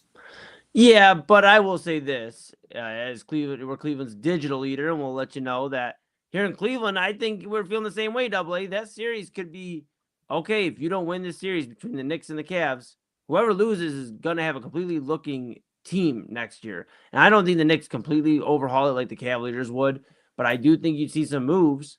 Would they entertain offers on potentially Karl-Anthony Towns? Would they entertain offers on some of these other guys that have been very crucial role players, from Josh Hart, some of these other guys? I mean, that's where you start having those conversations. If the Knicks don't advance to the finals, Mike Brown more than likely out. If not, his heat is hotter than you could imagine. I mean, you look at that, but Double A, then you look at the Cavaliers. This hasn't been a sexy playoff run. It's not like they're whooping ass, No, far from up and down the court. I mean, if that was the case, and then they had a valiant effort against the Knicks and they fell short, you'd have Cleveland fans going, I want to see this ran back. But I think based off everything, the misdirection at times from the Cavaliers, from what they're trying to do. Are they trying to build the core 4 at one point with Darius Garland still involved? Or are they trying to win an NBA championship? Because you can't really do both right now. Can't wait on the development of everybody and win an NBA championship. So from that to the discontent from fans, right? The malcontent, because fans are upset that they are waiting. We're waiting 10 years. And it sounds so selfish. We're waiting 10 years to get back to the finals. And I know fans are upset, and I will be in line of being upset. I'm just telling, I just have a gut feeling that if the Cavs are in the conference finals and this goes deep, I just have a gut feeling Dan Gilbert's going to be talked into. We're this close. We're right there. Because obviously, second round, no, absolutely not. Right. Hell no. You lose game 6 and game 7, we're still having the conversations that we need to be having, the tough conversations. Hell no. Yeah. And if you're swept or you lose in 5 to New York, same deal. I think it's the same deal. But if you go deep and it's still a loss, I'm telling you right now, I think that end of the year press conference, you're going to have Kobe Altman, Mike Gansey, and you're going to have, I know Dan Gilbert doesn't talk in those pressers, but you're going to have them saying, boy, we're right there. Imagine if these guys get a full season together. We saw what they were able to do with the limited amount of time they were together, and they played hard. They're going to use that. It's going to happen. So my only final thought on this, and I'll hand it back to you. My only thought on this is, I disagree. I guess, right? That's my final thought. No. As a fan, I agree with you. Right. But I'm telling it. But I disagree about. It's going to happen. No, but see, I disagree with you on what the Cavaliers would do. I don't even disagree with us as fans. I disagree with what the Cavaliers would do.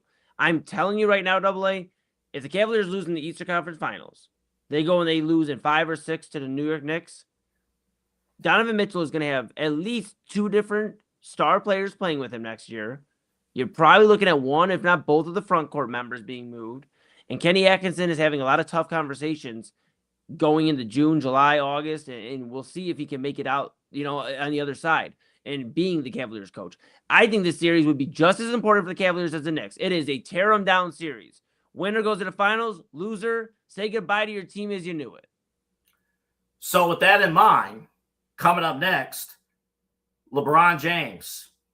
He's in the topic of conversation. I got to load in a clip that I had earlier, so I'm going to load that in when we come back. But LeBron James, as much as we're going into the playoffs, he's an unrestricted free agent. This season's over. It's done. What's your vibe check? Are you willing to entertain right now? Are you willing to entertain LeBron James here in Cleveland? As we go to break, let's hear from Kenny Atkinson on today's W as we go to break. In that area, you hope it propels us, right? You hope it galvanizes us. You hope, again, we carry it forward, right? Like that was a battle-tested win, against a heck of a team on the road. But you hope I think you build mental toughness with games like this. You build, thicker skin, all that. Balls going each way, balls flying out. I mean, it was chaos out there. But our guys are seasoned. James helps. He helps a lot.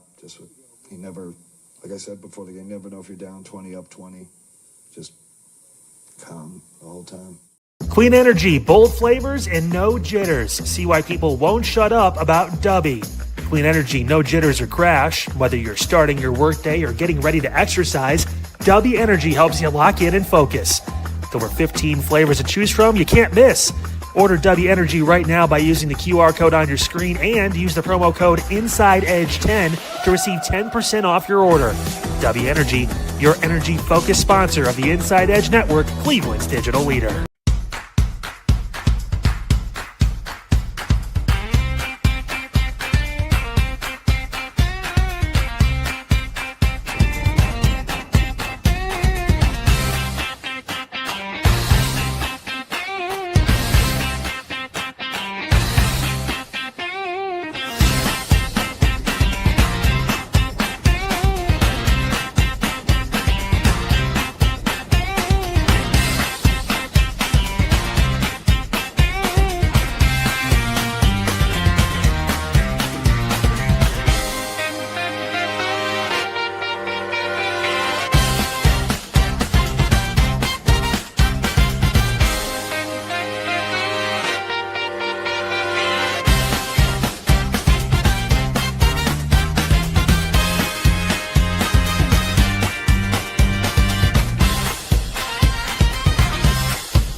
us on InsideEdgeNetwork.com for the latest information on your favorite shows, personalities, and network partners. Plus, guess what? We have a merch shop. That's right, we have network polos, t-shirts, champion jackets, hats, and bottles. Rep the network. Every purchase supports independent sports and entertainment media. Use the QR code on your screen right now to check out InsideEdgeNetwork.com. That's InsideEdgeNetwork.com. So he fouled Asar. It's bad. I mean, clear. He trips him when he's going for a loose ball. In the game situation, you know, that's tough.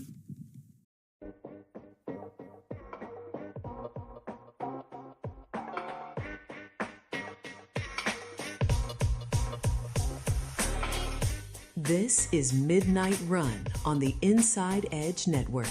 Here's your host, Anthony Alford.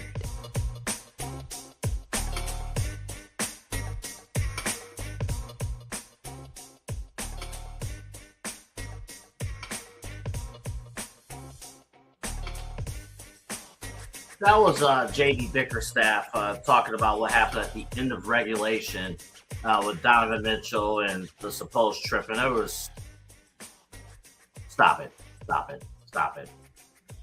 It's just amazing how much he rides the officials. Like, you do it so much, they just stop listening to you. So, anywho, Cavaliers a winner, 117-113 in overtime over the Detroit Pistons. Game 6 coming up on Friday.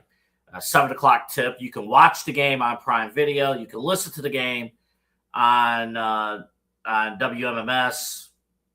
I believe TAM will have the Guardians game. But, Friday on the radio. And then 9:30, right after the game, Mike Check Take 2 with David Rees and Otto Chisholm. They will have you covered for the game 6 post-game, followed by Inside Edge Primetime at 11. And then the Friday edition of Midnight Run with me coming up at midnight. Tomorrow, or later today, actually, over 9 consecutive hours of live coverage here on the Inside Edge Network with a ton of great programming for you. Starts at 5 o'clock, Unfiltered with Kyle Cornell, and that's on every weekday, 5 to 6. Kyle will have a special guest, Jake Underwood from the self-titled Jake Underwood Show here locally in Cleveland, AM 1420. He will join Kyle Cornell every Thursday starting tomorrow at 5:30 right here on the Inside Edge Network. So cannot wait to have him on our airwaves. And then 6 o'clock, Voice of the Land with Kevin Arnold and Ryan Mosser. And then 7 o'clock, Voice of the Land. Or I'm sorry, well, that is Voice of the Land. 7 o'clock, Commissioner's Couch with Ryan Mosser and David Calhoun. You want to pay close attention to the Commissioner's Couch because they're getting you ready. Fantasy football is a year-round job, ladies and gentlemen. It is year-round. We got our Eli and I and many others on this network and our friend group. We got the notice from our fantasy football commissioner, Jack John, like, hey, start to finalize your dynasty rosters for the upcoming season. So get ready for that. Now, mind you, I usually delete the sleeper app. So sometimes you got to win the off season. If you do not win the off season in fantasy football, you lose. You're going to lose. So pay attention. Commissioner's Couch, they'll have you covered. And then 8 o'clock, Inside Edge NFL schedule release show. Omar, Eli, TK, and Chad will have you covered. And then we'll be on for Midnight Run at 11 o'clock, special 2-hour edition of Midnight Run. We got a lot of things to cover with the schedule, with the Cavs. Got college football stuff we have to address. We got a ton of things to get into. 2-hour edition of Midnight Run. And then Side Hustle Wrestling Podcast at 1 a.m. Did you get all that? Oh, Inside Edge Primetime, 10 o'clock. Again, did you get all that? My goodness. Whose idea was to do all of that? Oh, good stuff. Okay. I want to play this for you. This was from, and we might get into this a little bit more tomorrow, but LeBron is in the conversation. I got to reintroduce LeBron into the conversation because he is in the backdrop of everything that we do in particular to the Cleveland Cavaliers. Mad Dog, of course, First Take. Here's what he had to say about LeBron playing on multiple teams during his career. Well, the one thing I'm going to say about Pelinka, about what he's done for the game, the issue that I have with LeBron, he's been in a million teams. Cleveland twice, Miami, and the Lakers. When you look at the legendary players. Sound like four. Well, when you look at no, it's two different Cleveland teams. I'm saying sound like 4 teams. Well, but 4 teams, 3 franchises. When you look at the Jordans and the Birds and the Magics and the Kareems and people like that, the all-time, those, they are on the one team. But they didn't play as long. They didn't play. I don't know. Russell played 13 years. Okay, 23 years. Again, the great player usually stays with the same team. LeBron left Cleveland to go search for a championship in Miami. Goes back to Cleveland, goes to L.A. Now he's going to go somewhere else. That hurts with the average sports fan. That hurts his legacy. If you think it doesn't, it does, especially in the NBA. This is not a situation where, bouncing around team to team to team. That, I don't like that. Because I think he should have stayed with the Cavaliers to begin with. But he didn't. He went to L.A. He's not going to go back to Cleveland now. He's already won in Cleveland. He's not going to go to the Knicks. He's not going to do that. He's going to stay in L.A., and he's going to basically beat his head against the wall because he's not going to beat Oklahoma City and San Antonio. The days of LeBron winning a championship is over because he's not going to a team in the Eastern Conference where that could be the difference. So he's going to stay in L.A. because why would he go back to Cleveland? He's already won in Cleveland. Why go back there and lose? That doesn't make any sense. The Knicks. Who says he's going to lose? Oh, he's going to lose in the final. I mean, you don't know that. You don't know that with everything else they got there. You don't know that. These two teams, they're not beating these two teams. With James Harden, they're not beating these two. James Harden's not winning an NBA championship. He's not winning the final in the Cleveland Cavaliers. He can win with the Spurs and the Thunder, but he's not going there. He's not going to win with Golden State. Why would LeBron go to Golden State? He can't win a championship. Don't you agree? I agree. I agree. He's not going to win a championship. I just know they'd be the box office attraction for the entire season. Isn't he the box office attraction now? I agree. That was courtesy of ESPN. I forgot to give them credit before to start the clip. Courtesy of ESPN First Take. A lot of things to pick out of that clip, but I want to focus on one angle with the few minutes we have remaining left of this show. Mad Dog says something that was very interesting in that clip. He mentioned why would he go back to Cleveland? Would it make sense? Or would it make sense? My stance, if you've been watching Midnight Run since we started back in February, has been pretty much, and I even said this on Main Event, it's been pretty much the same. If you wanted LeBron here in Cleveland, you needed the Cavs to get bounced in round 1. Or if the Cavs can't finish this series, that's how you get LeBron. LeBron wants to be known as the savior. I'm coming to town. I'm saving your situation. The farewell tour, the ultimate Cinderella ending is him coming home for the third and final time and closing the deal, closing the gap for the Cavaliers. Do something that Donovan Mitchell, James Harden, they're not able to do. Evan Mobley, Jared Allen, they're not able to do. The further the Cavaliers go in the playoffs, LeBron can't be the savior anymore. So LeBron, in my eyes, will be out of options in terms of coming here. There would be no benefit of coming here in the eyes of LeBron James. Now, do you still make the phone call and entertain the idea? We'll see. We'll see how it plays out. But the further the Cavs go, and that's why I wanted to ask this right now. Actually, we after game 2, I actually asked Eli, I'm like, how much money would you put down the Cavaliers winning the NBA championship after game 2? And remember, after game 2, that was when Evan Mobley looked like garbage. That was when James Harden looked like one of the worst NBA players in the league right now at that point. And the odds were at its lowest. I'm pretty sure, I believe after tonight's victory, the championship odds for the Cavaliers actually doubled. So I hope you put your money down after game 2, folks. But LeBron is in that backdrop. I'm going to go a little bit more in depth into this tomorrow. Again, we're on 2 hours tomorrow, starting at 11 o'clock, 11 to 1 here on the Inside Edge Network. My just short answer to this, I simply do not believe LeBron James is going to go. I think the options for him are actually limited. Would Cleveland open up for a farewell tour if they're competing in the finals this year? I don't think so. I don't think so. And I guess where Eli and I do disagree, I think the front office of the Cavaliers are going to view this season as a success if they fall short deep in the conference final against the Knicks. I think they're going to view it as a success. And I don't think they're going to entertain LeBron. I don't even know if they'll even entertain Giannis. If they go, we'll see. That